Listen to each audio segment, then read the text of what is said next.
Pak Emil, setelah kita paparkan mengenai Green Medicine, masih banyak peserta kita masih mempertanyakan, apakah sekarang saatnya itu tepat, Pak Emil? Apalagi, benar, Bu Evelyn. iya, karena kan kita sedang lagi, ya kita semua tahu ya Pak, bukan cuma Indonesia, tapi banyak negara yang sedang dilanda pandemi COVID. Jadi banyak Bapak Ibu mungkin yang masih ada kekhawatiran. Kalau kita investasi sekarang, apakah ini adalah keputusannya benar? Atau justru sebaliknya? Jangan-jangan nanti waduh, saya diasetkan nih uang saya, bingung nih harus ngapain.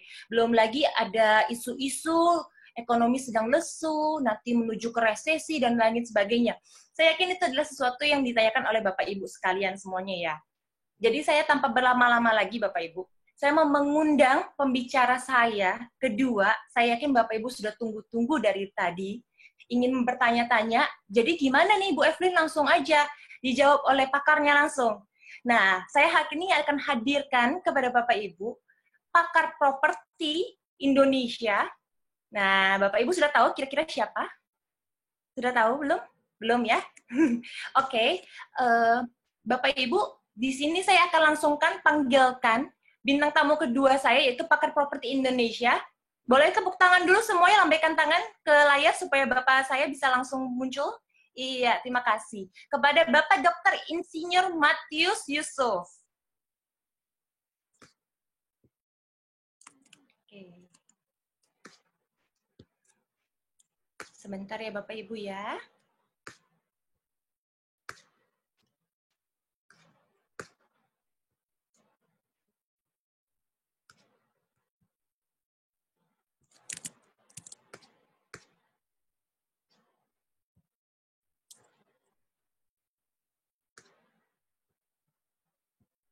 Di sini.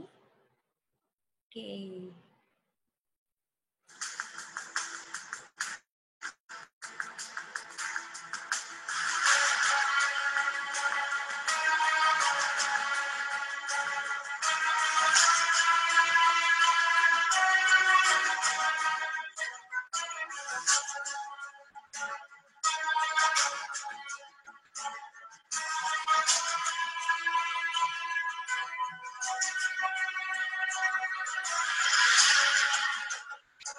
Indonesia bangga memiliki seorang visioner properti dan smart entrepreneur. Membangkitkan motivasi para pebisnis.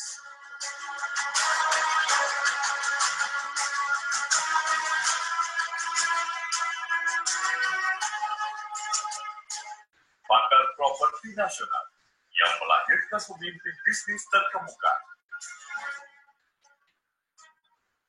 Yang Bapak Matius Yusuf, mentor saya, ya, yang merupakan saat ini sebagai marketing director. Sebagai seorang inspirator bisnis properti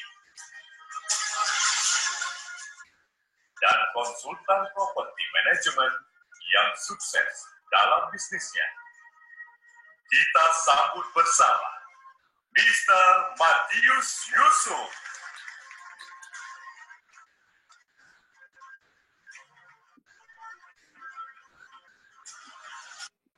Ya, selamat siang, menjelang sore. Terima kasih banyak Anda sudah hadir bersama-sama di tempat ini dengan jumlah hampir 200 orang.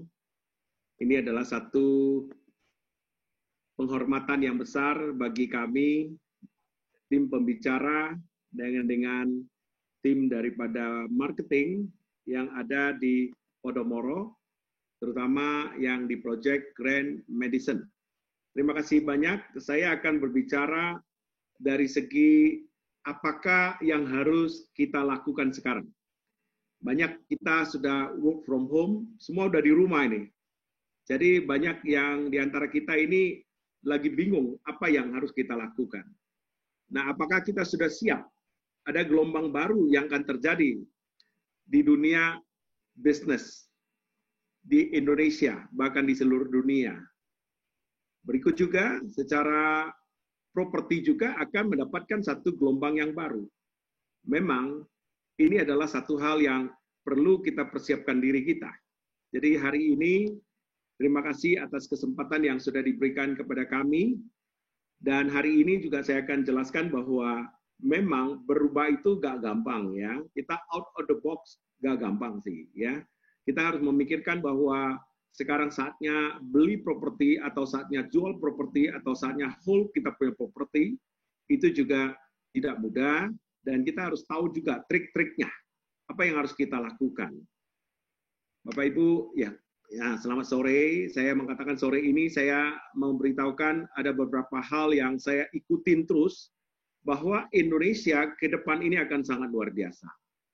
Indonesia akan berangkat dari posisi peringkat yang di bawah 10, akan naik terus ke 8, akan naik terus ke 5, dan menjadi terakhir keempat besar negara di dunia. Ini merupakan salah satu penelitian dari PricewaterhouseCoopers. Saya percaya ini tidak akan meleset jauh. Nah, apakah kita sudah mempersiapkan diri untuk menghadapi ini?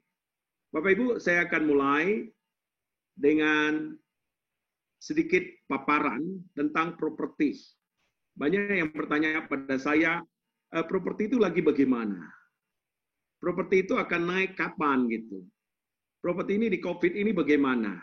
Di COVID ini justru saya mengatakan, ekonomi itu adalah equilibrium. Ekonomi itu adalah keseimbangan. Ada yang turun, ada juga yang naik. Contoh nih, ya penjual alat kesehatan atau importir alat kesehatan. Nah, kalau kita mengatakan bisnis pengiriman, bisnis yang kita katakan makanan bisa terjadi, ini akan menjadi hal-hal yang luar biasa. Jadi ada yang turun, ada yang pasti naik. Bagaimana tentang properti? Properti itu selalu saya sebutkan itu ada tantangan, ada peluang. Pada saat ada tantangan, kita berani ambil keputusan, maka peluangnya akan kita dapat setelah beberapa tahun kemudian. Mari kita coba flashback kembali ke belakang.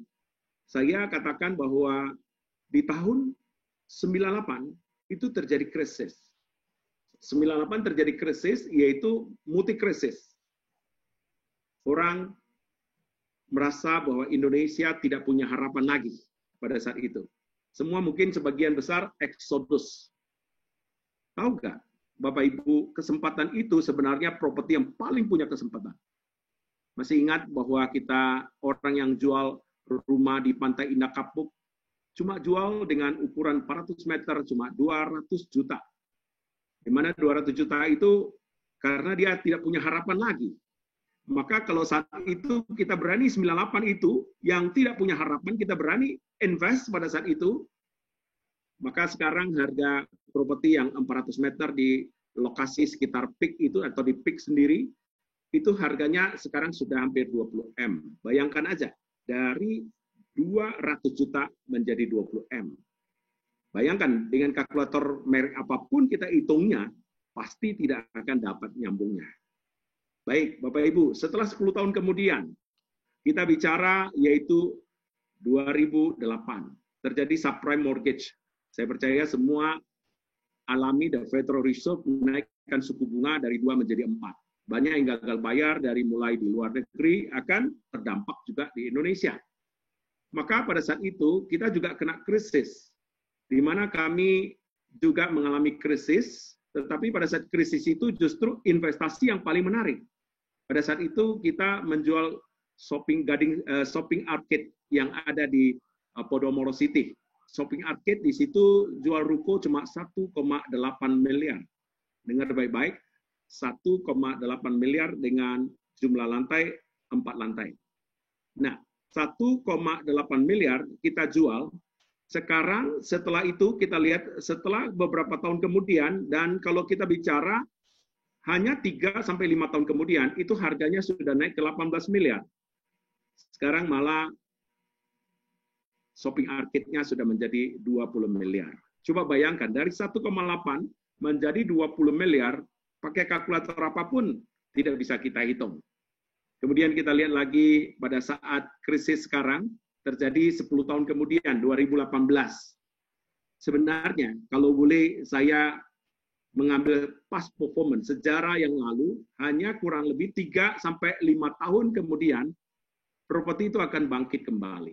Jadi, menurut saya properti itu hanya 3-5 tahun. Coba kita hitung sama-sama. 98.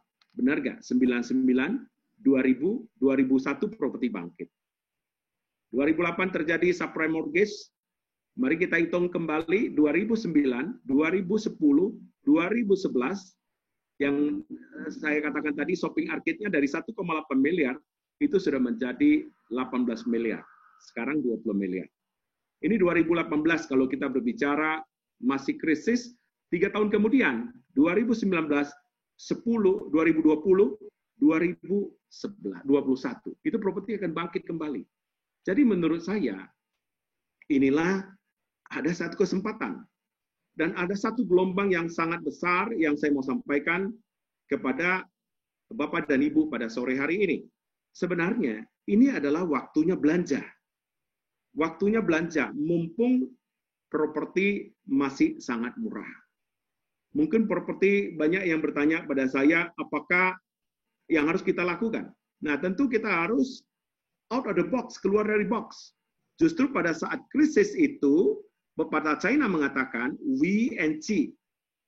We adalah Wisien, tantangan, hambatan, rintangan, problema, COVID, pandemi, global crisis. Di situ akan melahirkan yang disebut dengan peluang, ya.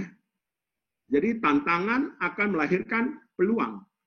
Wisien justru jihui. Jihui itu adalah kesempatan. Jihui itu adalah satu kesempatan yang sangat luar biasa. Ada satu kesempatan yang hebat ke depannya. Jadi Bapak Ibu, pada sore hari ini juga saya mengatakan, inilah kita perlu action. Ini ada gelombang yang besar. Apakah kita udah ready terhadap gelombang yang besar ini? Ya, properti pasti bangkit. Karena properti adalah merupakan lokomotif. Properti adalah multiplier effect. Karena mau bangun satu gedung, satu properti, dibutuhkanlah 138 jenis industri. Nah, jadi lokomotif itu akan menarik yang disebut dengan gerbong-gerbongnya. Selama ini lokomotif tidak jalan, maka gerbong-gerbong itu tidak tertarik. Ya, tidak tertarik semua. Jadi industri properti itu yang mendukung itu 138 jenis. Satu jenis bisa ratusan, bisa ribuan pabrik, bisa mungkin ratusan pabrik. Nah, ini menurut saya ini harus jalan. Tidak bisa nggak jalan. Sektor real akan hidup. Terjadi perlambatan ekonomi, terjadi perlambatan di properti, ini sudah sedikit lama. Ya, jadi menurut saya ini satu kesempatan Bapak Ibu harus berani mengambil keputusan. Nah, keputusan seperti apa yang harus kita lihat pada sore hari ini, yaitu keputusan apa? Action. Action is power. Saya katakan bahwa mari kita lihat kembali satu persatu, ya, kalau boleh saya katakan LTV, loan to value. Di mana kalau kita bicara loan to value adalah down payment daripada membeli properti itu. Sekarang down payment itu tinggal hanya 0% bisa, bahkan 5% bisa. Dulu sebelum krisis yang lalu kita lihat itu harus DP rumah pertama 30%, 40, rumah kedua, rumah ketiga adalah 50% dan selanjutnya 50%. Sekarang bahkan DP 0% aja bisa diberikan. Nah, rumah dalam inden aja bisa di KPR-kan. Ini merupakan, menurut saya, adalah satu yang disebut dengan akan membuat properti itu bangkit kembali. Kita berbicara tentang bunga bank. Karena suku bunga bank adalah musuh dari properti. Setiap kenaikan 1% suku bunga bank, maka properti akan melambat 5%.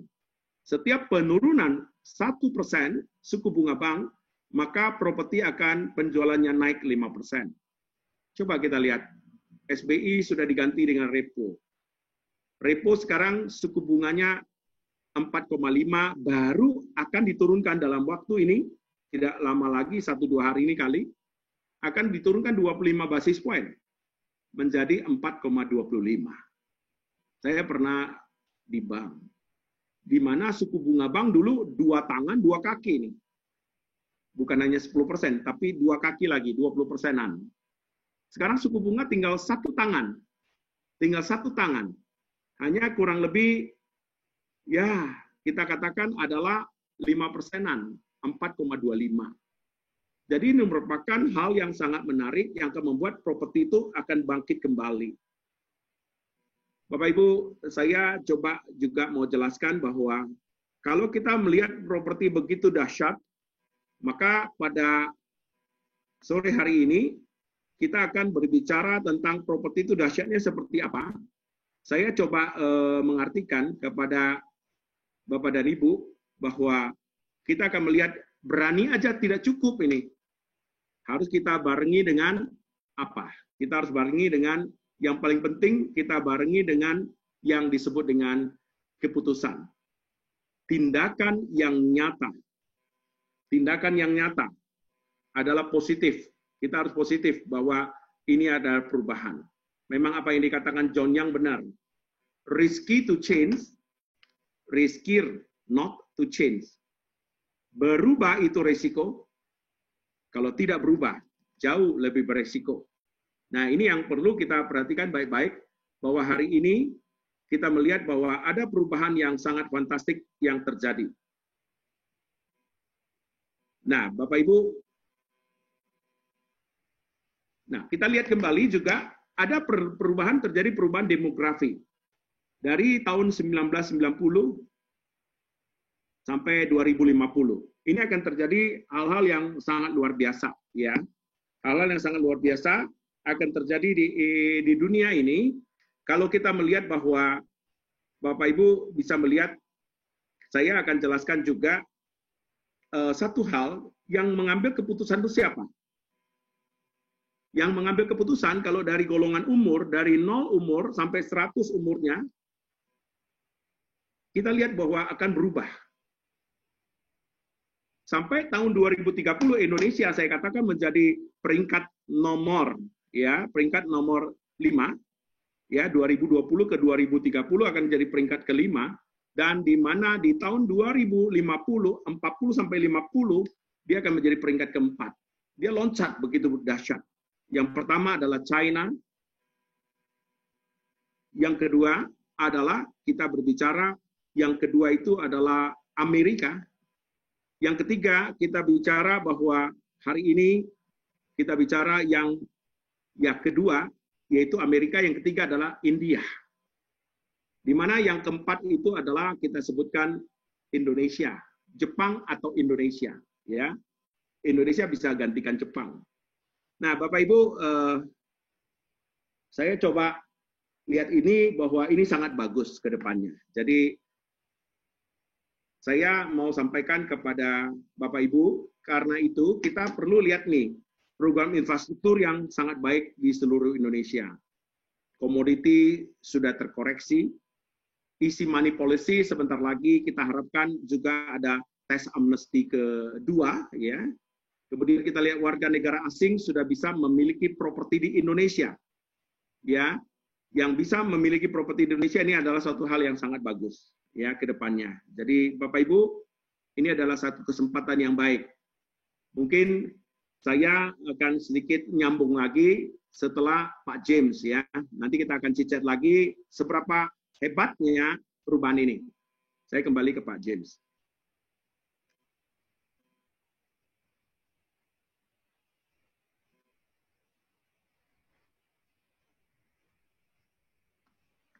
Oke, thank you very much Pak Matius. Terima kasih banyak. Ya, senang sekali ya Pak dengar poin-poin dari Bapak. Saya tinggal mangguk aja Pak. Apapun yang Pak Matius bilang, memang mangguk aja karena memang seiring dengan justru apa yang mau saya sampaikan Pak, ya. Dan Bapak-bapak Ibu sekalian, terima kasih Anda sudah hadir luangkan waktu, ya.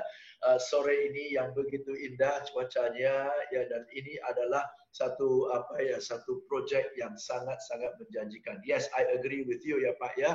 Tadi Pak Matius sudah sampaikan beberapa hal dan saya juga ingin sharing dengan teman-teman ya persis seperti apa yang Pak Matius bilang ya. Ini adalah satu statement yang klasik tentang properti ya Bapak-Bapak sekalian ya. Dan tadi sudah dikasih bukan hanya konsep tapi bukti nyata bahwa statement ini berlaku amat. Oke. Jangan tunggu untuk beli properti. Beli properti lalu tunggu. Oke, jangan tunggu untuk beli properti, beli properti lalu tunggu. Ya, kenapa? Kalau kita tunggu untuk beli properti, harga pasti akan naik. Dan kita akan gigit jari, betul kan ya? Kita selalu akan bilang, aduh mestinya waktu itu ya saya beli ya, waktu itu saya beli. Tapi kalau ada beli properti lalu tunggu, orang lain gigit jari, kita tepuk tangan. Betul kan? Untung saya beli dulu dan saya tunggu. Dan ini curve ini, ya COVID ini nggak akan lama. Ya kita tahu COVID ini nggak akan lama ya. Dan kondisi sekarang ini, Bapak-Bapak sekalian, kondisi sekarang ini kondisinya agak melemah ya, bukan karena ekonomi, bukan, tapi karena hanya satu penyakit ini ya. Begitu vaksinnya udah ketemu, begitu obat imunisasinya udah ketemu, langsung sudah selesai, boom, back to normal. Ya, jadi ini nggak perlu tunggu struktur ekonomi bangkit. Ini hanya kelemahan sesaat. Oke, jadi ini cepat sekali akan balik. Begitu udah back to normal, boom, langsung balik. Karena kita udah nggak tunggu, nggak sabar lagi untuk ekonomi kembali ke normal. Gitu ya Pak Matius ya. Oke, so maka poin pertama adalah jangan tunggu untuk beli properti lalu tunggu. Ya, jadi hari ini kalau ada penawaran yang bagus, udah beli aja lalu tunggu, oke? Dan properti ini adalah salah satu jenis investasi yang paling aman karena secara umum harga properti nggak pernah turun. Oke, yang ada antara naik atau naik pesat gitu aja ya, nggak pernah turun. Oke, apalagi satu-satunya skenario di mana properti turun adalah kalau developernya kabur. Itu aja. Dan developer sebesar Agung Podomoro Land nggak pernah kabur, nggak akan kabur. Oke, ini kawasan yang stabil sekali. Oke, itu poin pertama. Saya ngomong cepat supaya kita bisa chit-chat ya.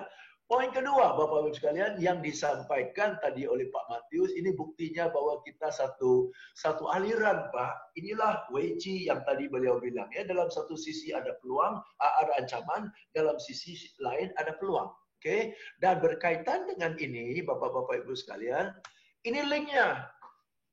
WG itu filosofi timur. Nah, ini Warren Buffett filosofi barat. Ya, dan kalau kita gabungkan masuk akal, oke? Dan Warren Buffett bilang, pada saat semua orang was-was, gelisah, kurang pede, itulah waktunya rada serakah dikit. Pada saat semua orang pede, udah tahan dulu dah. Oke, nah ini adalah kondisi di mana banyak orang was-was, banyak orang gelisah. Beli nggak ya? Beli nggak ya? Beli nggak ya? Nah, karena rata-rata gelisah, maka harga belum naik. Nah, kalau harga belum naik, kan kita beli. Sampai orang sudah pede, itu beli, itu harga naik. Begitu harga naik, kalau mau lepas, ya lepas. Betul ya? Jadi ini yang Pak Matius tadi bilang, out of the box. Ya, out of the box ini lawan arus. Orang gelisah, kita masuk. Orang pede, kita keluar. Gitu kan? Karena ini investasi. Investasi poinnya adalah buy low sell high kan. Nah, sekarang buy low, oke ya. So teman-teman, ini bukan kita yang ngomong, orang pintar yang ngomong, salah satu manusia yang paling kaya di bumi ini, itu pun yang dia praktekkan, ya. When everybody is afraid, masuk. When everybody is pede, nahan. Tunggu sampai orang afraid lagi, betul kan ya? Oke. Nah, kita beli properti. Setiap orang beli properti itu kan kita cari salah satu antara empat ini. Ya, kita beli properti supaya akan naik harga sehingga kita bisa nikmati profit atau di dunia properti istilahnya capital gain. Kedua, kita bisa menikmati properti itu karena kita tinggal di sana, right? Dan ketiga, kita beli properti itu karena kita bangga. Ada kebanggaan. kita tinggal di satu hunian yang begitu bagus, ya, dengan satu convenience yang begitu lengkap, ya, dan nanti orang menoleh ke belakang dan you punya properti ini di Grand Madison? Iya. Lu beli kapan? Wah, beli waktu itu, waktu COVID, lagi murah-murahnya. Orang bilang, gila lu pinter banget ya. Gila lu pinter banget ya. Sekarang harga udah naik sampai kekaruan. Nah, orang uji kita pintar daripada lu beli berapa kapan? Barusan kemarin beli. Kenapa lu nggak beli dari waktu COVID? Harga udah naik kan sampai gue banget. Oke ya. Jadi kalau mau beli sekarang supaya dipuji orang, ya. Dan kita beli properti. Keempat adalah peace of mind, supaya tenang. Dan kita bisa tenang. Cicilan kita setiap bulan kita bayar selama 36 kali, 6 kali bayar. Kita bisa lihat pembangunannya bertumbuh. Kenapa? Developernya reliable. Jangan kita rajin banget bayar cicilan, tapi itu masih tanah kosong melulu. Kan galau terus. Oke? Jadi kalau you want to invest in something that number one, pasti naik. Separah-parahnya naik tapi nggak besar. Oke? Dan kedua, belilah di developer yang terkenal, developer yang stabil, sehingga kita tidur pun nyenyak. Okay, so these are the 4 reasons. Biasanya kita beli sesuatu, mau beli home theater atau mau beli sesuatu, nggak dapat 4-4-nya. Paling dapat pleasure atau dapat pride. Tapi kalau Anda beli ini, 4-4 Anda dapat. Profit pasti dapat. Ya, profit pasti dapat. Sejelek-jelek naik 3 kali lipat. Oke, sudah terbukti track recordnya dari Pak Matius tadi. Kedua, kalau Anda tinggal, pleasure-nya pasti dapat. Oke, kalau Anda nggak tinggal, kawasan ini kayak gini, sewanya, satu pasti ramai, kedua sewanya pasti tinggi. Oke, Anda lihat aja apartemen di sana. Ya, oke, apartemen di sana itu semua sama. Sewanya tinggi banget, padat sekali. Oke, pleasure-nya dari uang sewa. Dan ketiga adalah pride, karena kita pintar buat keputusan di mana semua orang galau kita masuk. Oke, dan keempat, peace of mind. Developernya sangat-sangat reliable. Oke, next Bapak Ibu sekalian. Oke, kenapa investasi di properti? Ya jelas, kenapa investasi di properti? Karena tadi Pak Matius sudah bilang, ya, nyata-nyata capital gain-nya bukan naik, tapi naiknya edan. Naiknya edan. Oke, salah satu kesalahan saya adalah saya tidak beli rumah peak waktu 200 juta, Pak. Oke, karena waktu 200 juta saya masih belum punya duit, Pak. Oke, akhirnya sudah naik sampai 11 juta per meter persegi baru saya beli, yaitu 10 tahun yang lalu. Itu pun 10 tahun yang lalu sudah mahal pun. Sekarang udah naik 2,5 kali lipat dibanding dengan dulu. Oke ya, right? So in property, you get real capital gain. Real capital gain. Okay? Nanti kita akan bahas di tempat mana yang akan real capital gain. Next. Okay? Nah ini, beli properti di mana kawasan itu berpotensial untuk naik. Beli di properti di mana kawasan itu berpotensial untuk naik. Bahkan ada kalimat yang menyatakan, lebih baik beli properti, ya, rumah, ini samalah prinsipnya ya. Beli rumah jelek di kawasan bagus daripada rumah bagus di kawasan jelek. Betul ya Pak Matius ya? Oke ya. Better to buy ugly house in nice complex daripada nice house in ugly complex. Oke ya. Jadi kalau kompleks itu akan mendorong properti kita naik, betul kan ya? Dan ini kompleksnya bukan sudah hanya nice, tapi udah lengkap. Oke, menarik sekali. Ya, jadi ini valid ini. Oke, nah inilah faktor-faktor yang bisa buat satu kompleks itu propertinya meningkat. Standar ini, kalau di kawasan itu ada sekolah, kalau di kawasan itu ada universitas, kalau di kawasan itu ada rumah sakit. Kalau di kawasan itu ada ruko dan mall. Kalau kawasan itu hub, berarti ada akses ke airport, ke pelabuhan, atau stasiun MRT, LRT, gitu-gituan. Oke? Dan Anda lihat Grand Madison di Podomoro City, sekolah ada nggak? Bukan hanya ada, banyak. Universitas ada nggak? Ada, 3. Oke, ya. Rumah sakit ada nggak? Ada, Oke, kanan kiri ada rumah sakit. Ya, commercial area ada nggak? Mallnya 2, rukonya banyak, hotel yang gede 2. Oke, hub ada nggak? Semua itu jantungnya. Oke, satu tengah itu bisa ke Semanggi kanan, bisa ke airport kiri, ya bisa ke dan Mogot ke Tangerang ke belakang, dan bisa ke kota ke depan. Oke, ya gue udah hafal. Oke ya, jadi ini hub ini hub. Oke ya, nggak akan lari ini. Oke, dan paling enak ini terakhir. Ini terakhir. Oke, kita beli properti paling enak adalah ini satu-satunya jenis properti investasi. Kalau kita mau beli emas, boleh nggak pinjam duit dari bank? Bilang ke bank manajer, lu pinjam gua 2M dong, gua mau beli emas. Nggak ada ceritanya. Oke, lu pinjam gua 2M dong, gua mau beli saham. Nggak ada ceritanya. You mau bangun kafe, lu pinjam gua 2M dong, saya mau bangun kafe. Oke, boleh. Ya, boleh. Jaminannya mana? Nggak ada jaminan, nggak dapat duit. Nggak dapat duit, nggak bisa bangun. Jadi mau investasi apapun, oke, harus pakai uang kita sendiri. Kalaupun pakai uang bank, harus ada jaminan. Hanya properti yang developer bayar dulu, dia bangun dulu, kita nyicil belakangan. Oke, kita nyicil belakangan. Hanya di properti, pakai uang orang lain. Maksudnya pakai uang developer. Betul? Kedua, jaminan bukan tanah yang sudah lunas. Bukan. Jaminan adalah unit yang masih kita hutang. Itu jaminannya. Betul kan ya? Oke. Dan ketiga, kalau you beli dan you sewakan, cicilan berikutnya kan pakai uang sewa. Berarti uang penghuni, uang penyewa yang dipakai untuk bayar cicilan. Tapi aset itu punya kita.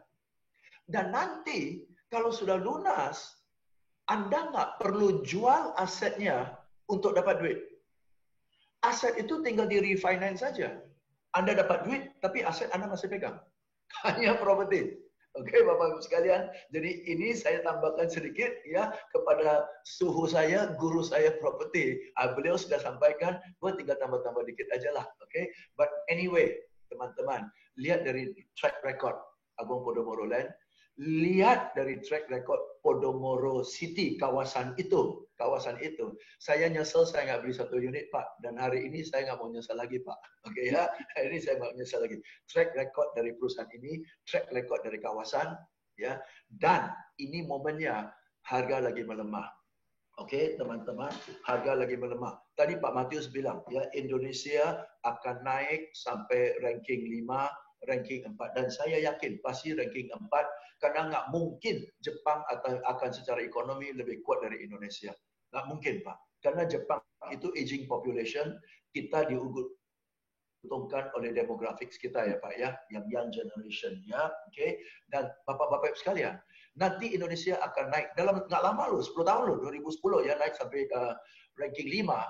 Sekarang aja, sehingga harga properti di Indonesia 1/6 dibandingkan dengan properti Singapura. 1/6. Oke, kalah sama harga properti Vietnam. Oke, kira-kira menurut Anda, menurut Anda, Indonesia akan berapa lama di belakang Singapura? Oke, right? So bisa. Berapa lama di belakang Vietnam? Populasi kita tidak memungkinkan ketinggalan. Right? Dan ini kurun waktu 10 tahun. 10 tahun cepat banget loh. 10 tahun cepat banget. Kalaupun nggak sampai 10 tahun, 5 tahun aja udah naik. 5 tahun you lihat ke belakang, tahu gitu kemarin gua beli. Ya. Oke, ya. So, silakan Bapak sekalian, selama cash flow Anda nyaman, ambil aja. Bahkan saya bilang, kalaupun setengah maksa, ambil. Nggak ada orang nyesal maksa bayar properti. Oke, akan ada nyesel, maksa bayar cicilan mobil, maksa bayar cicilan kartu kredit, tapi nggak ada orang nyesel, maksa beli properti. Justru nyesel kenapa dulu gua nggak maksa ya? Mestinya dulu kita maksa beli properti. Betul ya Pak Matius ya? Oke, dengan itu saya serahkan kembali ke MC dan mungkin kita bisa bincang-bincang bersama. Oke, thank you. Silakan Evelyn, thank you. Thank you Pak James untuk pemaparannya ya. Pak Matius, tadi lagi setengah, saya minta maaf kepada Bapak Ibu semuanya. Tadi sedikit ada kendala teknis, ya. Sepertinya komputer juga ikut panas, karena saya ini bawa bintang tamu banyak, jadinya dia ikut panas, Pak. Panas banyak. Saya setuju ya dengan perkataan dari Pak James mengenai lebih baik lokasi yang bagus, tapi rumah kumuh ya Pak ya, atau terbaliknya. Nah, apalagi ini sudah lokasinya bagus, rumahnya bagus lagi. Nah, itu dia, Pak. Itu dia. Sudah lokasi bagus, rumah bagus, kawasannya bagus, Pak. Yes, semuanya terjamin, ya Pak Matius ya. Nah, Pak Matius, saya mungkin ingin bertanya-tanya sedikit, Pak, mengenai secara general ya di sini ya. Kan banyak pertimbangan peserta kita adalah, Pak, di masa COVID ini, apakah sudah terjadi bubble property? Nah, kalau baru mau start investasi nih Pak, baru yang mau belajar properti, nah ini apakah saat yang tepat nih Pak, apalagi di masa COVID seperti ini? Kalau saya mengatakan terima kasih Ibu Evelyn bahwa properti ini masih backlog. Backlognya 11 juta, kebutuhan properti itu masih dibutuhkan 1 tahun perlu 800.000 unit. Sedangkan semua developer membangun properti cuma 400.000 unit yang serah terima. Nah, ini tentunya sangat kekurangan properti di Indonesia. Jadi properti di Indonesia, kalau saya boleh bicara, tidak pernah akan bubble. Yang bubble itu adalah lokasi-lokasi, mungkin lokasi-lokasi yang tertentu. Tapi lokasi yang bagus, saya selalu katakan tidak terjadi krisis. Lokasi yang bagus tidak akan krisis. Jadi cara memilih properti itu, seperti apa yang dikatakan Pak James, tadi di awal juga ada Pak Emil dengan Ibu Evelyn membicarakan tentang properti, 5 hal yang harus diperhatikan. Tadi Pak James sudah sampaikan juga. 1, location. Location, location, location, location, and location. Kalau lokasi yang bagus, tidak ada krisisnya. Pak James tadi katakan perguruan tinggi begitu banyak di situ. Seluruh Indonesia, bahkan sebentar lagi dari negara-negara lain akan sekolah di Indonesia. Sekarang dari Fakultas Kedokteran, sudah banyak orang dari Malaysia sekolah di Indonesia. Nah, kedepannya akan sangat bagus karena lokasinya bagus. Dikelilingi oleh tadi yang dikatakan Pak James, lokasi bagus. Yang kedua, aksesnya. Menuju lokasinya gampang nggak? Tadi Pak James mengatakan hub-nya. Ke bandara, transportasi umum, kemana-mana, gampang nggak? Itu adalah aksesibilitasnya. Ketiga, kita berbicara beli properti adalah konsepnya. Jangan properti yang kita beli adalah copy-paste. Copy-paste. Copy-paste. Kita membeli properti harus konsepnya apa? Konsepnya apakah dia termasuk super block nggak? Termasuk mixed use nggak? Nah, ini salah satu juga adalah gelombang baru, orang akan beli properti ke depannya, adalah membeli properti yang berbentuk kawasan, di mana orang mau one stop semua. Kalau bisa di situ tinggal, di situ semua fasilitas ada, leisure ada, shopping ada, kantoran ada, hunian ada, kemudian dia bisa sampai tengah malam ada juga di situ tersedia cafe shop. Nah, ini yang saya katakan konsep seperti ini perlu dipikirkan membeli properti.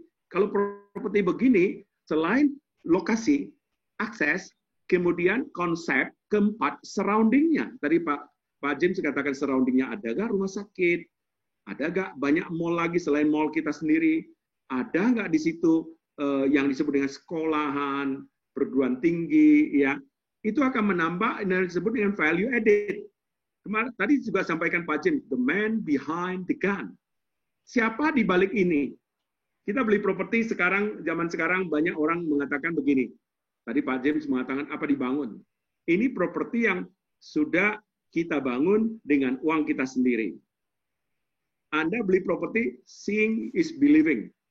Anda tidak beli kucing dalam karung, tapi Anda beli hamster di dalam akuarium. Tinggal Anda pilih mau warna apa.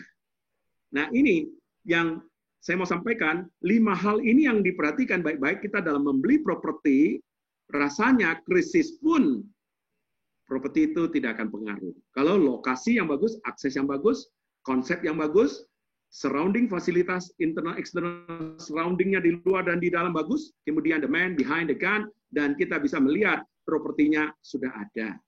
Nah, ini 5 hal yang perlu diperhatikan. Jadi properti tidak akan bubble. Pertanyaannya, bubble itu terjadi seperti gelembung bubble. Ya, bubble itu seperti gelembung, ya. Besar kelihatannya, tetapi ditusuk dia akan kempis. Ini tidak. Kalau lokasi yang bagus, tidak akan terjadi krisis. Itu Bu Evelyn. Oke, terima kasih Pak Matius. Penjelasannya lengkap sekali, Pak. Oke, tapi Pak James, boleh saya tanya-tanya dikit ya Pak James ya? Ya. Tadi saya sempat dengarkan dari Pak James mengatakan ini salah satu keuntungan kalau mau investasi properti adalah cukup dengan pinjam uang ya Pak, bisa dengan tanpa dana kita sendiri pribadi. Yes. Nah, dengan kondisi saat ini nih Pak James, kira-kira lebih menarik kalau orang-orang ambil cash keras dengan special promo dari developer, atau lebih baik pinjam dengan mungkin cicilan developer ataupun KPA nih Pak? Setiap orang punya pilihan yang berbeda-beda. Ada orang utamakan diskon yang signifikan. Betul ya, diskon yang signifikan. Jadi kalau dia punya cash, dan dia punya cash yang sehat, ya, udah beli cash supaya menikmati diskon yang cukup signifikan. Berarti kalau orang seperti itu, dia dapat menikmati yang apa Robert Kiyosaki bilang, ya, jangan jangan dapat profit pada saat Anda jual, tapi dapat profit pada saat Anda beli. Betul kan? Nah, dan karena dia bisa bayar cash keras, dia dapat profit di depan. Kan? Karena Anda dapat kasih diskon yang cukup signifikan ya. Dan untuk dapat nanti profit setinggi itu, kan mungkin harus tunggu 1 tahun, 2 tahun baru harga naik segitu kan. Jadi dia udah ngirit 1-2 tahun hanya di depan. Untuk orang yang punya cash, jadi langsung take profit upfront kan ya, karena dengan diskon yang signifikan. Tapi kalau ada orang tidak mau seperti itu, karena dia masih mau cash flow, dia mau putar uangnya. Oke, jadi dengan demikian ya udah ambil cicilan aja. Ya, so depends on your priority. Ya, cash is a king ya, mau cash flow, ya udah, silakan Pak. Cash is a king ya Pak ya. Yes, cash is a king. Jadi mana tahu ya daripada Anda blek 1 unit begitu, sekaligus ambil 2 unit kan ya, dengan cicilan 2 unit. Oke, karena 2 unit kan faktor multiplier-nya lebih tinggi. Sewa 2 unit lebih tinggi lagi, oke, dan capital gain dari 2 unit pasti lebih signifikan. Ya, jadi daripada you cash 1 unit, mendingan cicil 2 unit. Wah, bener banget tuh Pak, menarik banget. Jadi kalau misalkan beli cash malah untungnya double-double ya Pak. Di awal sudah dapat diskon spesial, bisa beli tambah 1 unit lagi, dapat lagi capital gain-nya. Wah, jadi memang depends ya Pak dari jadi tergantung situasi masing-masing ya. Gitu. Thank you Pak. Nah, sekarang Pak Matius tadi ada yang disampaikan oleh Pak James benar sekali. Properti itu ada gain yang kedua yang dinamakan dengan investment yield. Yes. Ya. Begitu juga kita kutip Robert Kiyosaki, jangan bekerja untuk uang. Yang uang itu bekerja untuk kita. Tidur pun argonya itu jalan terus. Yes. Jadi contoh nih Pak James selama di Singapura. Zaman dulu orang ajak kita beli properti di Singapura, cukup bayar DP 5% aja dan dapat cicil. Nah, kemudian 90% dari KPA, kredit pemilikan apartemen atau home loan dengan bunga yang sangat murah. Single digit juga Singapura, sama dengan Indonesia sekarang udah single digit. Dan dari 90%, 95% itu pinjaman, kita bisa cicil sekian puluh tahun. Kalau Anda milenial di Indonesia, sekarang sudah ada 30 tahun. Dulu KPA cuma 20 tahun maksimum. Ya, sudah 30 tahun, karena pemerintah mau bahwa milenial, generasi zaman now ini, bisa memiliki properti. Kenapa? Karena milenial dan zaman now ini sekarang lupa beli properti gitu. Ya, mereka lebih senang apa? Traveling. Mereka lebih senang apa? Ya, makan-makan, food and beverage mereka kunjungin anak muda semua. Kemudian traveling. Jadi mereka lupa beli apartemen. Akhirnya mereka tinggal di rumah mertua indah, Pak James. Jangan lupa, mertua dengan menantu nggak pernah cocok. Berantem terus, kalau nggak sinetron nggak ada lagi gitu. Sinetron laku karena menantu dengan mertua terus berantem. Karena berbeda generasi pasti berbeda cara berpikirnya. Jadi ini pemerintah mau anak muda, milenial untuk memiliki properti. Jadi menurut saya ada 30 tahun Anda bisa KPR 20 tahun, 30 tahun, Anda dari uang sewa aja sebenarnya sudah bisa nyicil. Dulu kita lupa beli di Singapura. Sekarang Singapura udah nggak kebeli. Harganya udah seperti Pak James mengatakan, harga Indonesia masih seperenamnya. Jadi masih ada kesempatan. Kesempatan itu jangan dibuang. Jangan diulangi lagi kesalahan kita yang lalu yang salah ya. Jadi yang paling penting tadi properti perlu diperhatikan apa yang harus dibeli, properti yang mana yang harus dibeli. Itu aja kuncinya. Ya. Dan tambahan dari Pak Matius tadi ya, kalau kita ambil KPA misalnya 20 tahun, 30 tahun, cicilan itu fix. Selama 20-30 tahun cicilannya setiap bulan sama. Tapi uang sewa naik terus. Ya. Nanti akan sampai satu titik ya, uang sewa bulanan melebihi cicilan, betul ya Pak ya? Sehingga kita dapat uang jajan lagi. Oke, dan ini akan cepat naik karena kawasan ini ramai. Oke, dan poin kedua, capital gain itu kenapa uang apartemen, uang properti, harga properti di Singapura naik? Karena dari dulu orang asing diperbolehkan beli properti. Oke, dengan orang asing beli, dia bawa dengan dolar, dia bawa pound sterling. Sing dollar kan masih kecil. Sekarang kalau dia bawa dolar, dia bawa pound sterling, dia bawa euro, dia beli rupiah, kecil banget loh. Kecil banget. Dia bawa renminbi beli di rupiah, kecil. Jadi karena kecil, mau naikin harga, beli aja, saya sanggup. Harga akan naik. Karena daya beli dari orang asing itu lebih kuat daripada lokal. Ya, itu adalah satu faktor yang buat orang naik. Dan orang asing mau beli di kawasan yang sudah infrastrukturnya, fasilitasnya lengkap. Ya, so dengan ini, cepat harga naik. Karena asing diperbolehkan. Dan dia bawa uang yang lebih kuat. Oke, itu salah satu alasan yang akan nge-push harganya naik. Ya betul sekali Pak James ya. Jadi justru sekarang kalau kita lihat yang lebih gencar investasi negara kita malah asing ya Pak. Karena kayaknya nggak berasa kalau beli properti. Apalagi Cungko terutama ya. Benar sekali tadi juga menyambung dari presentasi Pak Matius mungkin mengenai perlahan-lahan posisi Cungko itu malah menguasai dunia saat ini secara ekonomi ya Pak Matius ya tadi ya. Secara global ekonomi. Saya melihat ada peluang besar, Evelyn, Pak James. Ada peluang besar karena Cungko akan menguasai dunia pasti. Pasti negara-negara barat nggak suka nih. Dan ini ada satu kesempatan yang besar. Negara-negara barat, terutama Amerika, ini ada satu gelombang yang baru. Akan pindahkan industrinya dari China, mungkin dengan sekutu-sekutunya. Pindahnya kemana? Indonesia. Akan pindah ke Indonesia. Nah, ini adalah satu gelombang yang baru, yang disebut dengan new wave, properti akan bangkit karena mereka datang perlu properti. Mereka datang membawa uang. Walaupun mereka punya pabrik di sini, tenaga kerja kita kan terserap semua. Ini adalah satu kesempatan. Jadi boleh peranglah Amerika dengan China. Tapi peperangan mereka, kita yang menguntungkan kita. Jadi kita akan naik terus peringkat kita ini. Jadi ada satu kesempatan yang baik. Jika Amerika dalam waktu tidak lama lagi akan buka industri, pindah industri dari Cungko, China ke Indonesia, disitulah kita mau beli properti, gak kebeli lagi. Harganya udah sempat mahal.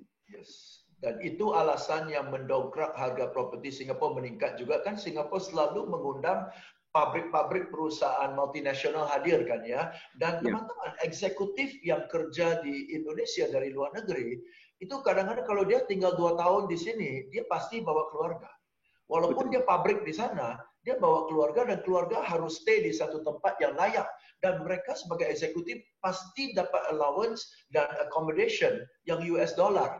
Jadi dia pasti mau kawasan, harga nggak jadi soal. Harga nggak jadi soal. Ya, maka dia pasti pilih satu kawasan yang secure, ya, yang bersih, yang nyaman dan aman dan convenient. Nah, itu semua faktor-faktor yang mendukung. Apalagi asing sudah bisa beli properti di Indonesia. Di mana yang bisa beli properti di Indonesia, yang apartemen yang di atas 3 miliar. Jadi kalau beli properti yang mau dapat harga kenaikannya lebih signifikan, tentu yang akan bisa dibeli oleh orang asing. Akan terdongkrak semua dengan harga yang sangat tinggi. Jadi belilah properti, terutama apartemen, di atas 3 miliaran. Itu akan asing juga akan berebut beli, harganya akan jadi. Ya. Asing bisa beli sekarang sampai 80 tahun. Saya percaya untuk orang asing cukup, Pak. 80 tahun. Di Bali mereka 30 tahun aja cukup. Setuju. 80 tahun mereka cukup. Karena orang asing tidak memikirkan terlalu sampai ke 7 turunan. Iya. Orang asing hanya memikirkan dirinya, anaknya, mungkin hanya keluarga, ya lapisannya nggak sampai generasi terlalu banyak. Kita Indonesia kan harus pikirkan 7 turunan. Yes. Kalau bisa 7 turunan yang pernah tersinggung nenek moyangku, aku balas sekarang kan. Nah ini pemikiran orang Timur. Tapi bagi orang bule, orang Barat, menurut saya 30 tahun cukup. Apalagi ini lebih dari cukup. Di sini tour of duty-nya 5 tahun aja kok, Pak. Ya. Tour of duty-nya 5 tahun aja ya. Dan kalau kita lihat kawasan Central Park, ya, Central Park dan Soho itu jalan-jalan kayak di Singapura. Sungguh, ya Pak ya, jalan-jalan di Central Park, terutama yang kolam ikannya di sana, Pak. Iya. Wow. Ya, Pak ya. Orang asing pasti suka. Di Soho-nya Soho itu sangat family atmosphere ya Pak ya, sangat family. Jadi itu semua dalam satu kawasan, tinggal jalan kaki aja kok. Worth it banget, very very convenient. Karena yang desain Pak Emil Singapura ya, Pak Ibu Evelyn, yang desain Pak. Iya betul. Nah, persis seperti kalau hari Sabtu Minggu kita tadi Bu Evelyn juga udah jelasin ya, Pak James sama Pak Matius, kalau Sabtu Minggu tuh kita selalu eventnya rame sekali ya. Karena kita di mall yang happening ya saat ini ya. Yes. Central Park, siapa yang nggak tahu Central Park. Apalagi sekarang ada Skybridge yang menghubungkan dengan New Soho Mall, Pak. Ya. Yes. Betul. Nah, Pak, mall yang terame ya di Indonesia. Pasti, Pak. Apalagi dihubungkan semua hanya melalui tunnel, Pak. Jadi kayak kita pindah-pindah itu nggak berasa. Tiba-tiba udah nyampe di bangunan mana gitu ya. Kayak di Singapura lah persis ya. Udah ada tunnel. Kita mobil lagi berjalan ya. Tapi Pak, sekarang kan masa di pandemi COVID ini, banyak orang tuh yang spekulatif nih, was-was. Gimana sih keadaan ekonomi ke depannya Indonesia? Stabil nggak stabil? Semuanya jadi lebih berpikir, mendingan pegang cash di rumah. Nah ini gimana Pak? Karena kan seperti beli properti itu tidak liquid. Ada pertanyaan dari Bapak Kurniadi di sini ya. Orang-orang was-was simpan uang untuk standby karena menghadapi masa COVID ini. Sedangkan beli properti itu tidak liquid, seperti gadai kena bunga. Nah, belum tentu juga terjual cepat nantinya. Menurut Bapak-Bapak gimana nih? Mungkin dari saya dulu. Boleh, Pak. Pak James. Banyak yang paranoid. Mengatakan pegang uang lebih aman. Betul. Cash is king. Uang cash itu adalah raja. Justru sekarang saatnya kita membeli. Bukan pegang uang rupiah. Jangan-jangan ini, isu-isu ini, ya akan ada printing money. Kalau benar-benar terjadi printing money, itu uang itu inflasi. Ya. Inflasi sangat besar, artinya yang kita pegang itu nilainya berkurang gitu. Yep. Jadi lebih bagus yang paling aman apa? Pegang properti. Yep. Orang tua dulu kan mengatakan pegang properti atau pegang emas, dua aja. Nggak dikatakan yang lain gitu. Jadi menurut saya satu pendapat yang sangat bagus. Sekarang orang paranoid, orang takut ini lebih bagus pegang rupiah. Saya punya teman loh dulu di Medan, Pak James. Yep. Teman-teman Bapak Ibu, dia jual vilanya 1 miliar. Kemudian malam itu dia nggak store ke bank karena udah tutup. Dia taruh di bawah bantal. Dan kalau orang nananya mau sial, pada saat itu malamnya rumahnya kebakaran. Ya. Jadi uang yang dibawa itu hanya terbatas. 1 miliar itu kan banyak uang rupiah. Ya. Maka uang rupiah itu 1 miliar itu satu kardus aqua yang sekian mili loh. Mungkin setinggi ini ya aquanya. Itu satu kardus. Beda dengan uang Singapura. Uang Singapura masih ada satu lembar 10.000 masih ada. Ya, ada katakanlah, ya, satu sing dolar itu 10 ribuan. Itu kalau hilang lebih nangis lagi Pak. Selembar itu. Lembar. Jadi kalau Pak James mau beli properti 1 miliar, tinggal kasih saya 10 lembar, bahkan 9 lembar. Indonesia harus pakai satu kardus nih. Nah malam itu terjadi, dia tidur, dia alasin di bawahnya takut dirampok orang, di bawah tilamnya, di bawah kasurnya, dia taruh itu uang rupiah. Namanya orang bisa sial, terjadilah kebakaran. Yang dibawa surat-surat penting dan uang yang dibawa terbatas. Jadi kalau menurut saya, lebih bagus pegang properti. Nggak salah lagi. karena kakek kita banyak properti, bapak kita pasti jadi orang kaya. Bapak kita banyak properti, maka kita jadi orang kaya. Kalau kita mau anak cucu jadi orang kaya, pastilah pegang properti lah. Paling aman, karena properti yang bisa membuat inflasi itu, apapun yang terjadi, printing money, kita tidak harapkan printing money, akan terjadi inflasi. Ya, lebih bagus nanti akan terjadi redominasi, uang 1.000 akan jadi Rp1. Tadinya cuan ceceng jadi cuan cetun nanti. Nah, ini akan ini bukan sundering, tetapi ini adalah merupakan yang disebut dengan inflasi akan besar sekali karena harga barang akan naik semua. Jadi yang paling penting kita harus pinter, yaitu kita harus memilih beli properti yang paling aman. Tapi properti seperti apa? Tadi syaratnya udah kami kasih tahu. Mungkin selanjutnya Pak James bisa tambahkan. Silakan Pak James. Yes, sama ya. Cash is king. Cash is king. Justru cash is king in moments like this. Ya kan ya? Cash is king. Kalau harga lagi turun, kita beli. Yang akan gigit jari adalah momen seperti ini, kita no cash. Nah, itu yang gigit jari. Betul ya?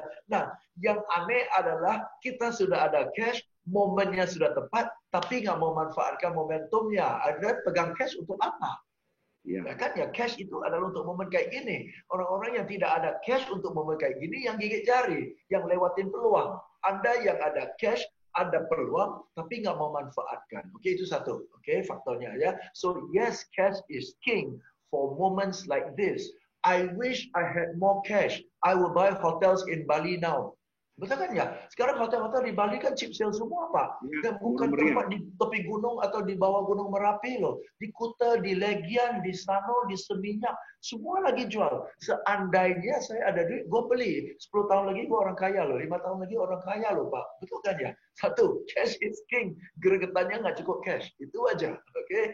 Satu. Ya, jadi kalau Anda ada cash dan momen ini, tolong jangan dilewatkan. Oke? Tapi kedua, saya sadar ya perlu ada liquid dulu.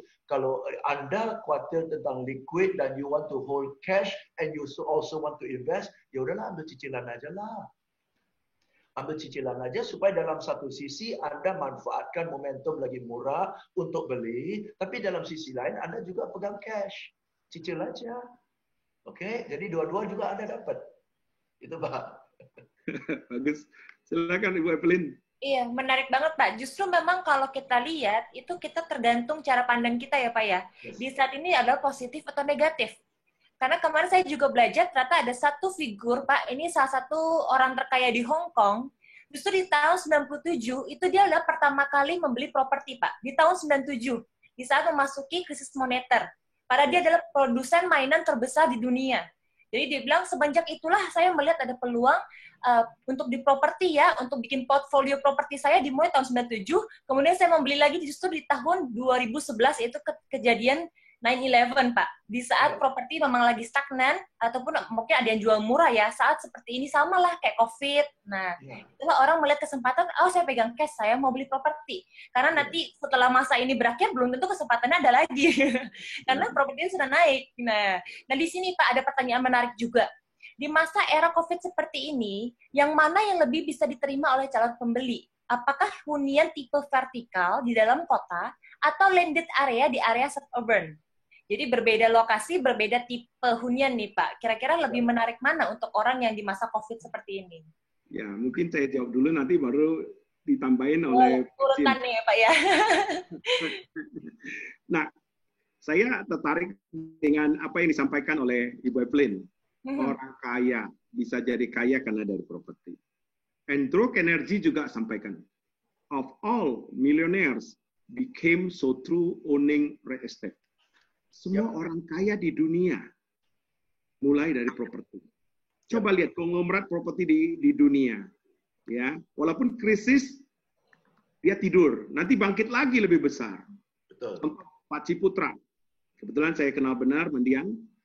Dia waktu krisis 97-98 dia katakan orang yang paling miskin di dunia ini, di Indonesia bahkan, saya yang paling miskin. Kenapa? Karena utang saya yang paling banyak. Ya, orang miskin nggak ada utang, saya utang paling banyak. Seluruh harta saya jual, tidak bisa saya tutup utang saya. Tapi setelah itu kita lihat, setelah kita bicara 99, 2000, 2001 dia bangkit kembali. Kenapa dia bangkit? Karena tanah-tanah yang dimiliki, aset-aset yang dimiliki itu naik harganya sangat signifikan. Maka dia jadi konglomerat kembali. Karena dia punya aset. Dia punya tanah-tanah yang dia mau jadikan Satrio sampai kota Casablanca itu menjadi Orchard Road. Dia banyak tanah di situ, dia bangkit lagi, di mana-mana dia bangkit lagi. Jadi kalau pegang properti, ya sebenarnya saya mau kasih rumus, tahan aja. Ya kadang-kadang ada dua istilah, tahan yang mana, banyak orang yang mana tahan kan gitu kan. Tinggal dipilih. Banyak yang nggak tahan lagi, mana tahan. Properti adalah endurance. Properti adalah daya tahan. Tahan yang mana lebih bagus daripada mana tahan. Lebih bagus tahan sesuatu ini, tahan aja dulu. Selama masih bisa bayar, jangan takut seperti Pak James mengatakan, inflasi kita naik terus. Harga properti nggak pernah turun kalau Anda beli lokasi yang bagus. Properti nggak pernah turun harga. Properti akan naik terus. Percayalah, ada krisis pun namanya properti itu up and down, up and down, up and down, up and down. Jadi jangan terlalu khawatir. Jangan kita di COVID ini juga khawatir membeli properti. Menurut saya tetap properti yang terbaik, ya, Bu Evelyn ya. Yes. Tetap properti yang terbaik. Dan kemudian yang paling penting, satu poin lagi yang saya sampaikan bahwa ini ada gelombang yang baru. Kita lihat kembali dunia ini lagi masuk ke digital semua. Hari ini kalau kita bicara tidak ada COVID, mungkin orang nggak pakai Zoom. Malah jadi bos Zoom di China, jadi kaya raya. Berapa kali kelipatan dia kaya. Nah ini juga, salah satu juga, digital ini akan jadi kaya. Tidak ada orang yang semua jatuh, pasti ada yang equilibrium, ada yang naik, ada yang turun. Dan kemudian kita lihat, bahkan anak TK, anak sebelum TK pun sekarang, ya belajar di rumah, ya dengan Zoom. Anak kecil aja udah pakai Zoom.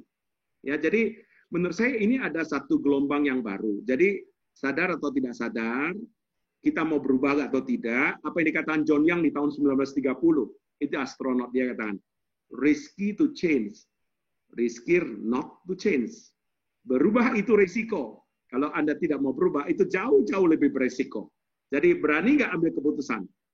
Sebenarnya Anda mau jadi orang sukses atau ya biasa-biasa, itu tergantung pilihan, tergantung keputusan. Keputusanlah yang membuat orang itu bisa menjadi orang yang bijaksana, orang yang hebat, orang yang kaya, itu semua adalah keputusan. Now, keputusan ada di tangan Anda. Sukses itu is a choice. Adalah pilihan Anda. Anda mau sukses? Ya. Anda mau berhasil? Anda berani ambil keputusan. Out of the box. Keluarlah dari box Anda. Memang mungkin ini sulit, tetapi Anda harus jalanin. Mungkin Anda sudah dengar seminar ini, Anda harus lihat bahwa dunia ini lagi berubah. Akan berubah ke 4.0. Bahkan Jepang sudah akan lakukan 5.0. Semua digital. Sekarang zaman informasi 4.0. Ntar lagi 5.0 itu semua big data. Semua data. China aja sekarang sebentar lagi akan pakai uang digital. Jadi jangan pakai uang rupiah lagi, simpan di rumah gitu. Nanti uang digital semua. Seperti contoh kita lihat, Indonesia juga sudah mulai dengan GoPay, OVO, kita lihat dengan Link aja, banyak dengan Shopee, itu akan ke arah situ. Ya, jadi kita harus berani berubah. Ya, yang tidak berubah adalah Tuhan. Yang kedua, properti tidak berubah gitu. Silakan Pak Jun, bisa tanggapi. Oke, saya tambah sedikit ya. Oke, saya tambah sedikit. Inilah yang tadi Pak Matius bilang, ya ini dia ya. 90% of millionaires became millionaires by owning property. Oke, ini dia. Ya, kalau mau kaya, own property. Kenapa? Kenapa kalau mau kaya own property? Karena kenaikan properti 1%, 10%, 20%, itu angka rupiahnya nendang, Pak. Nendang, oke ya, karena properti itu hanya properti yang sekali naik itu nolnya 3 ekstra, betul ya, nolnya 3 ekstra. Kita mainnya nolnya 3 ekstra loh. Misalnya kita buka rumah makan, untuk naik nolnya 3 ekstra, bisa kebayang nggak berapa ratus ribu piring kue tiaw lo harus goreng, betul ya. Tapi ini properti merem aja naik 30%, nolnya 3 ekstra, nendang cepat kaya. Oke, jadi kembali kita udah ngomong cukup tentang sekarang kembali ke keputusan Anda. Keputusan Anda. Oke, mau kaya, nggak mau kaya, mau ada aset, nggak mau aset. Oke ya, so it's all in your hands. Everything shows from the past to the present to the future. It shows that property never goes wrong. Okay, so go make the decision. Alright, okay, thank you. Ya, Pak James, Ibu Evelyn sama Pak Emil, satu kali saya diundang memberikan seminar di Ray di Makassar. Saya katakan benar apa yang disampaikan Pak James, of all millionaires became so true owning real estate. Saya katakan siapa yang pegang properti, kedepannya akan jadi orang kaya. Ada satu orang bapak, dia angkat tangan. Dia bilang, dulu saya paling kaya. Ya, sekarang, dulu saya paling kaya karena saya memiliki uang, fisik uang rupiah. Tetapi teman saya yang urutannya nggak kelihatan, tapi dia pegang banyak aset properti. Setelah itu, sekarang dia katakan, dia jauh lebih kaya dari saya. Jadi saya hanya mau tambahkan aja, tetap pegang properti. Tapi jangan lupa, properti itu yang jangan ada kasusnya. Properti juga harus lihat siapa developernya. Mau beli tanah juga harus lihat tanahnya, ya. Tanahnya, karena tanah itu ada kehidupan. Karena manusia berasal dari tanah, kembali ke tanah. Jadi tanah ada kehidupan. Kalau tanah berperkara jangan dibeli. Ya, itu tanah sengketa. Saya percaya kita diciptakan dari tanah yang bagus, bukan dari tanah sengketa juga. Nah, ini yang paling penting, kita jangan beli yang sengketa gitu. Jadi supaya kita jangan bermasalah di belakang hari. Ini yang penting-penting. Jadi beli properti ada syaratnya. Dan supaya nggak skala, ikut aja developer yang jam terbangnya udah tinggi, ikut aja developer yang sudah berpengalaman, di mana dia pilih, sana pasti benar lah, udah. Ya benar ya Pak ya?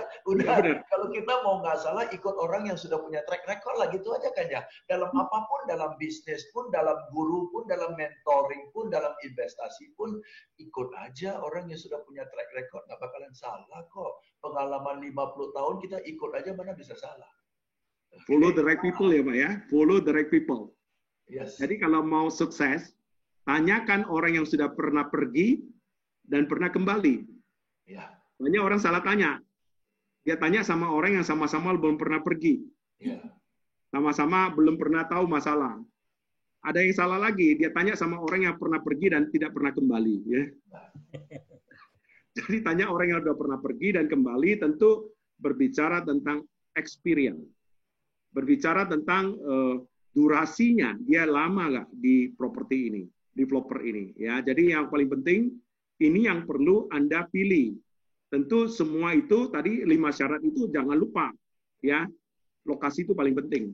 Udah gak salah lagi. Ya. Silakan, Ibu Evelyn. Jadi lebih baik ikut yang pasti-pasti aja ya, Pak, lebih low risk ya. Oh ya, yang penting low risk, high gain ya. Oh ya, high gain nih Pak ya. Nah, di sini ada satu pertanyaan bagus juga nih Pak. Mengenai apabila kita membeli properti pada saat pandemi ini, untuk nilai investasi ke depannya jangka lamanya berapa lama kira-kira? Untuk kenaikan harganya, Pak, dari masa pandemi sampai selesai? Ya, pertanyaan yang sangat bagus. Kalau menurut saya, saat ini juga, orang lagi nahan aja. Orang lagi nahan. Tapi seperti apa yang dikatakan Pak James, badai pasti berlalu. Kalau kita bicara tentang terjadilah terjangkit penyakit di mana-mana, semua ada waktunya. Dan waktunya nggak panjang-panjang. Waktunya pendek, tetapi jangan bobokkan kita, membuat kita bobok jadinya. Membuat kita terlena. Justru pada saat pandemi, waktu kita lebih banyak berpikir, ambil keputusan, lakukan apapun. Ya, ini yang paling penting. Jangan menunggu sesuatu itu terjadi. Tapi buatlah sesuatu itu terjadi. Dan jangan juga menunggu itu terjadi. Buatlah dalam hidupmu sesuatu itu terjadi gitu. Jadi pertanyaannya, apakah di pandemi ini cocok nggak ya investasi properti ya? Kembali ke situ lagi. Saya mau katakan bahwa itu pertanyaannya tadi ya, Ibu Evelyn.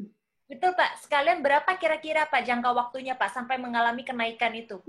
Kembali ke product life cycle yang saya sampaikan, properti itu 3 tahun, paling lambat 5 tahun. Saya ulangi sekali lagi, 98 terjadi krisis. Coba kita boleh hitung-hitungan, 99, 2000, 2001 properti bangkit. Betul ya, properti gila-gilaan setelah itu. Nah, terjadi 10 tahun kemudian, 2008, subprime mortgage. Saya katakan bahwa gila-gilaan juga harga. Pada saat itu murah benar. Ruko cuma 1,8 miliar di Center Park. Ya, di shopping arcade. Coba kita hitung. 2008 krisis, 2009, 2010, 2011 properti bangkit. 18 miliar. Tadi 98 200 juta jadi 20 miliar. Pak James alami sendiri di peak. Kemudian setelah itu 10 tahun kemudian, 2018 masih krisis karena ada yang disebut dengan pemilu, ya. Dan kemudian global crisis. Setelah itu pandemi. Ini yang terakhir lah kita harapkan, kita doakan. Badai pasti berlalu. Nah, 3 tahun kemudian 2018, 19, 20, 2021 kembali bangkit. Justru ini belinya di bottom sekali. Now is a great time to buy property. Saat ini adalah saat yang paling tepat kita beli properti. Karena kita udah alami siklus ini berapa kali ini. Siklus ini adalah merupakan pencerminannya. Apa yang terjadi di depan akan terjadi di belakang. Mirrornya. Saya boleh katakan dalam bahasa cerminnya. Apa yang di depan, apa yang ada di belakang. Jadi jangan sampai gigit jari, kata Pak Jim. Lama-lama jari-jarinya makin pendek, kita gigit habis semua. Ya, banyak orang gigit jari. Ya, dulu tiap hari bicara dulu. Jadi manusia yang pakai kaca spion, dia lihat masa lalu aja. Ayolah, mari kita lihat ini ada new wave. Ada satu gelombang baru. Jangan lihat masa lalu. Lihat masa depan. Past performance itu hanya mengingatkan kita. Tapi bukan untuk dilihat. Saya percaya manusia di dunia ini nggak ada yang pakai kaca spion. Yang pakai kaca spion itu motor dan mobil. Kalau kita masih kaca spion, kita lihat masa lalu sakit hati, masa lalu sakit hati, ya kita lebih cepat mati gitu ya. Apalagi di COVID ini kita nggak boleh ada hati kita harus gembira ini ya. Yang paling penting lihat masa depan lah. Masa depan ada yang lebih baik, masa depan ada yang lebih bagus. Properti ke depan akan sangat bagus karena properti udah tidur lama. Yes. Ya, kalau dia tidur pasti bangun. Nggak mungkin dia tidur langsung game, nggak pernah. Yep. Lihat dunia aja, properti kan bangkit semua, bangkit. Dan kemudian orang-orang yang bisa melihat pada saat di bottom, dia ambil keputusan. Yep. Nanti dia jualnya pada saat seperti Pak Jim mengatakan, pada saat boomingnya dia jual. Yeah. Dia jual 1 meter, dia beli 2 meter. Yeah. Harga tinggi. Dia jual 1 rumah, dia beli 2 rumah. Dia jual 1 apartemen, dia beli 2 apartemen. Jadi 1 jadi 2 gitu. Nah, itu baru bisa menjadi orang kaya gitu. Dan kemudian jangan takut kalau Anda beli properti di tempat yang benar. Setuju. Pak James kita tambahkan. Iya. Jadi dan teman-teman, kita selalu lihat ke belakang, wah dulu mestinya beli ini ya. Dulu mestinya beli itu. Dulu mestinya beli ini. Saya mau ingatkan bahwa nanti 2021 hari ini adalah dulunya. Ya benar. Hari ini dulunya. Ya benar ya Pak ya. Pada 2021 hari ini adalah dulunya. Oke, terserah ya. Jadi kita sudah ingatkan, kita sudah himbau, pasti akan terjadi. Pasti akan terjadi 2021 pasti akan tiba dan 2021 properti pasti akan naik. Cuma pertanyaannya, waktu 2021 hadir 2021 pasti properti naik. Anda miliki atau tidak, itu saja. Iya. Oke, keputusannya hari ini. Oke, pasti akan tiba, pasti akan naik. Hari ini adalah dulunya 2021. Oke, good luck to everybody. Dulunya dulu panjang durasinya, sekarang dulunya lebih cepat nih. Dulu, ini kemarin gitu. Iya. Baru kemarin lalu ya Pak ya. Yang penting sekarang jangan menyesal ya. Menyesal, nanti gigit jari gak ada sambungan loh. Apalagi jari cuma 10 Pak. Cepat gigitnya Pak. Nanti semua, pentung semua. Ya, ini Pak Matius, mungkin saya bisa tambahkan Pak Matius, Pak James. Ya, silakan Pak Emil.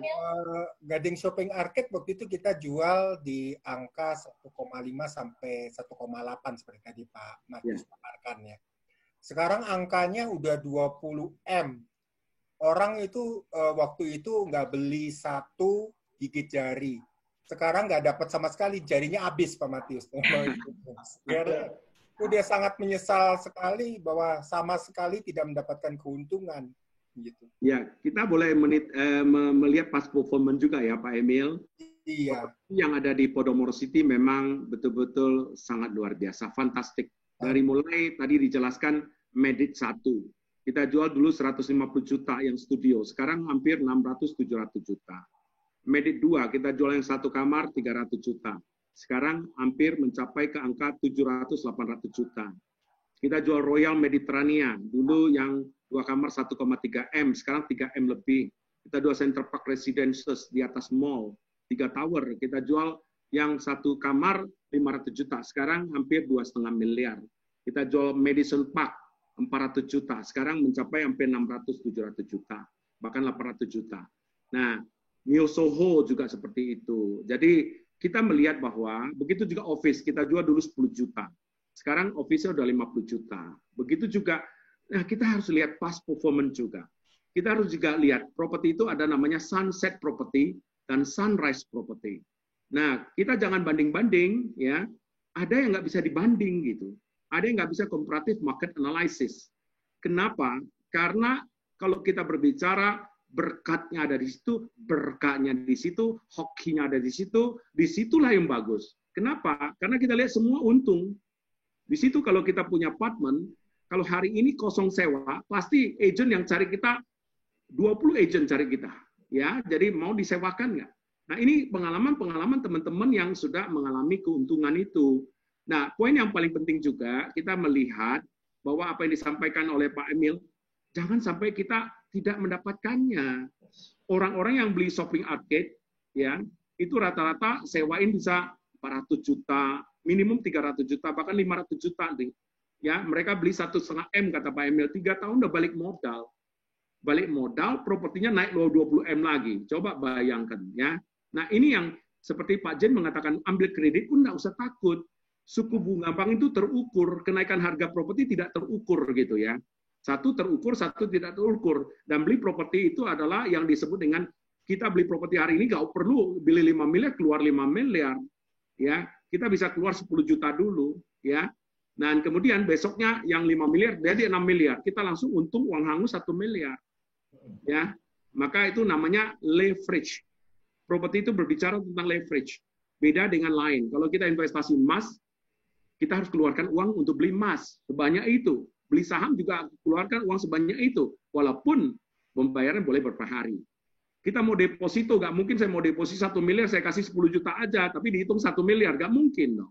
Harus keluarkan uang sebesar itu. Begitu juga tabungan, segala-galanya. Tetapi jangan lupa nih, properti ini leverage. Properti hari ini kita mengeluarkan uang hanya 10 juta, dari harga 5 miliar, besok jadi 10 miliar, padahal kita cuma bayar 10 juta. Kita udah untung selisihnya 5 miliar.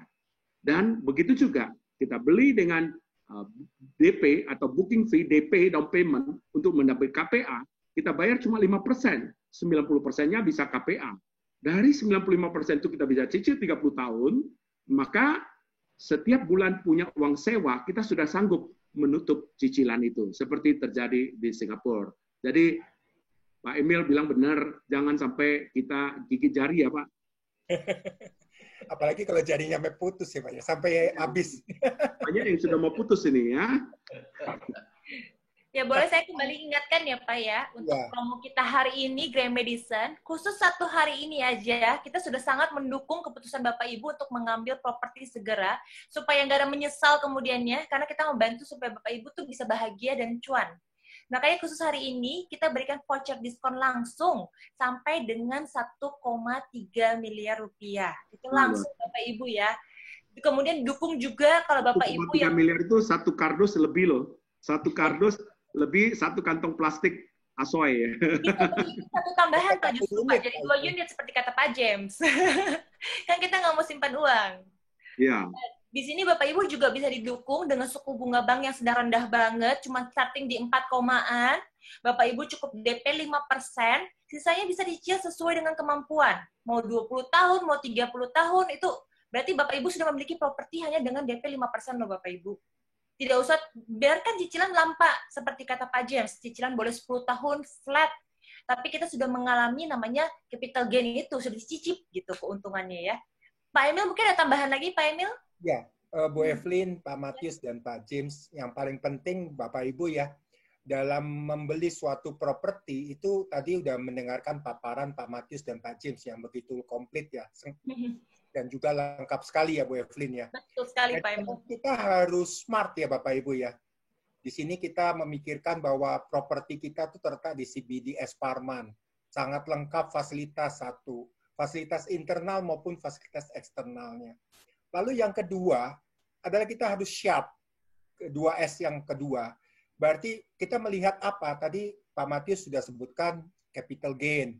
Pak James juga menyebutkan yield-nya, tingkat kapitalisasi dari sewa. Jadi udah ada capital gain, tingkat sewanya naik. Terus apa lagi yang ditunggu? Nah, kita tunggu adalah speed-nya Bapak Ibu. Speed-nya itu apa? Yaitu dengan promo yang sangat menarik dengan 1,3 M sampai dengan 1,3 M, apalagi yang harus ditunggu. Ya Bapak Ibu ya. Dan juga Pak Matius, Pak James tadi sudah paparkan, tidak perlu ragu-ragu lagi ya Bu Evelyn ya. Iya betul. Sampai kita hari ini khusus, hari ini aja terakhir 1,3 M kita bisa berikan. Dan juga kita memberikan unit yang masih ada 15 unit ya Bu Evelyn ya. Iya Pak Emil, ini unit terbaik ya Pak ya, bukan unit kita sama sekali. For the last tuh Bu Evelyn. Yes, selalu for the last ya kalau yang the best. Ya. Tapi unit terbaik yang kita memang berikan saat ini gitu. Iya. Pak, saya tambah 2S lagi Pak. Silakan saya Pak. tambah 2S lagi. Setelah speed ya, S keempat adalah signature, cepat-cepat tanda tangan di formulirnya, dan 1 tahun kemudian ada S kelima, smile. Karena iya, udah naik harganya, oke ya. Yang gembira ya Pak ya. Saya kasih tahu satu tambahan S lagi ya Pak ya. S doger Pak, sebentar lagi buka. Bukan es durian ya Bu Evelyn. Biar habis ketawa bahagia makan es doger Pak Emil, biar segar. Banyak saya melihat orang hari-hari ini tidak mengambil keputusan dalam hidupnya. Saya mengutip satu yang disebut dengan statement yang bagus, ya tagline yang bagus yang dilakukan oleh Nike. Nike mengatakan just do it, lakukanlah. Kalau Anda mau sukses, berani melakukan sesuatu yang berbeda. Kalau Anda mau seperti yang dulu, ya lakukan yang seperti dulu, bahkan mundur. Jadi kita harus lakukan sesuatu, just do it, maka berkahnya datang, berkatnya datang. Kita akan dapat just do it. Just do it dulu, lakukan dulu. Do it, do it, do it. Berani melakukan sesuatu, saya percaya ini akan mendapatkan sesuatu. Jangan hanya kita dengar aja. Dengar, dan kemudian kita mengatakan bahwa kita belum punya uang. Tadi Pak James mengatakan, cash is a king, cash is king. Yang paling penting kalau Anda cicilan, Anda punya pendapatan, punya cash flow. Cash flow juga adalah sangat bagus. Yang penting punya cash flow. Ya, berani ambil keputusan. Dan properti yang dibeli adalah properti yang sunrise property, bukan sunset property. Yang sudah ditinggalkan orang, demografi inflow-nya hampir gak ada, yang ada demografi outflow, keluar dari lokasi itu. Nah, itu jangan dibeli lagi. Itu sunset. Itu dalam dunia pacaran yang berlaku sunset. Dalam dunia bisnis nggak berlaku sunset. Dunia pacaran yang paling penting bisa menikmati sunsetnya. Ya, yang kita perlu beli properti adalah sunrise. Demografi inflow-nya jauh lebih banyak daripada demografi outflow-nya. Lebih banyak orang yang masuk ke lokasi itu daripada yang meninggalkan lokasi itu. Itu yang Anda perlu beli. Dan apa yang disampaikan Pak Emil dan Ibu Evelyn hanya 15 unit aja. Dan nggak ada lagi. Dan nggak ada lagi bisa dibangun, nggak ada tanah lagi yang bisa dibangun. Ini kondominium benar-benar yang 1 hektar baru membangun tapaknya tidak lebih dari 1.500 meter. Ini green building. Yang dinamakan dengan green building adalah tapaknya tidak semua beton. tapaknya masih punya 8.500 lahan hijaunya. Kalau tapaknya semua beton, itu namanya bukan green building. Ini green building. Nah, ini yang merupakan salah satu value added ke depannya, orang akan cari seperti itu. Apalagi nanti banyak bule-bule, banyak orang luar negeri datang. Dia akan cari green building. Dia akan cari lokasi yang seperti itu, tapi nggak jauh-jauh kemana-mana. Ya, jadi menurut saya ini adalah penting. Ya, tadi sudah disampaikan Pak James, Pak Emil, Ibu Evelyn, sayanya sebagai orang properti mengatakan, ayo, mungkin Anda yang bergerak di dunia properti saat ini, atau Anda bergerak di bidang real estate, atau bergerak di brokerage, ayo kita bangkit sama-sama. Properti harus dengan semangat, endurance, daya tahan. Banyak orang properti sekarang sudah lari dari properti, sayang. Properti itu adalah salah satu pengalaman. Ya, saya katakan adalah experience itu penting. Ya, properti itu jam terbang. Properti itu seperti bankers. Bankers itu juga jam terbang. Ya, jadi Anda jangan besok-besok hanya pindah dari bisnis properti pindah ke jual ayam geprek gitu ya. Seperti Pak James katakan, ayam geprek untungnya berapa aja cuma. Banyak yang sewa-sewa gedung-gedung itu properti, tahu nggak? Keuntungan yang punya properti dapat 70%. Yang kerja keras, yang banting tulang, yang bawa tulangnya keluar banting-banting, dia cuma dapat 30%. Tetap yang menang adalah ya yang dimakan dengan yang punya properti. Tetap yang menang adalah namanya landlord. Landlord tetap menang. Jangan lupa, kesempatan ini, jangan lupa, ini kesempatan tidak akan banyak lagi, cuma buka yang terakhir, fresh from oven 15 unit. Rebutlah saudara. Karena hari ini mereka berani kasih 1,3 miliar. Ambil aja kesempatan itu. Jangan pikir lagi. Kesempatan tidak akan datang 2 kali. Ini yang bisa saya sampaikan. Jadi Pak Matius, Bu Evelyn, dan Pak James. Jadi seperti tadi Pak Matius bilang, just do it ya Pak ya. Just do it, dapatnya duit. Ya, jadi Bapak Ibu, just do it, lakukan, pasti dapat duit. Gitu. Jangan cuma dikit, nanti menyesal ya Pak ya. Iya, benar.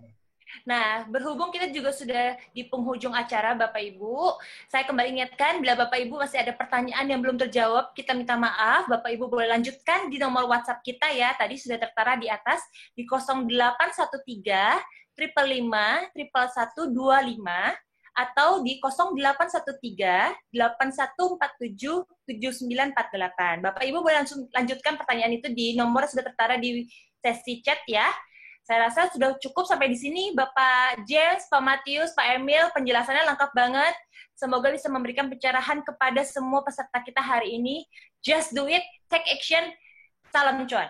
Ya, thank you banget Bapak Ibu yang sudah berpartisipasi hari ini. Kepada Pak James, Pak Matius, Pak Emil, thank you so much ya Pak waktunya. Terima kasih kepada semua peserta. Semoga kita bisa bertemu lagi di sesi berikutnya kita. Thank you. Thank you.